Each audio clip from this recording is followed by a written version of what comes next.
আবার ওই কালো গিলাফ দেখলে, মদিনার ওই সবুজ গম্বুজ দেখলে কলিজা ঠান্ডা হয়ে যাবে, চোখ সুখ পাবে, চোখের তৃপ্তি হবে, দেখার মজা মিলবে। আল্লাহ কোরআনে বলছে লিয়াশহাদু মানাফিআ লাহুম।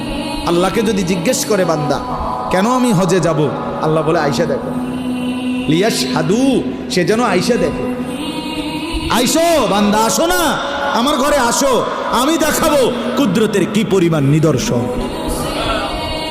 দেখবা কদম কদম, পরতে পরতে আমার নিদর্শন, আমার ঘর দেখবা, আমার কালো গিলাফ দেখবা, হাজরে আসওয়াদ দেখবা, আমার ঘরের দরজা দেখবা, মাকামে ইব্রাহিম দেখবা, জমজম দেখবা, সাফা মারওয়ায় ঘুরবা, মিনায় যাবা, আরাফায় যাবা, মুজদালিফায় যাবা, আমি তোমারে ঘুরাবো, ঘুরাইতে ঘুরাইতে গুনাহ মাফ করে একদম মায়ের পেটে নতুন বাচ্চা বের হয় যেভাবে, নিষ্পাপ বানায় দেবো।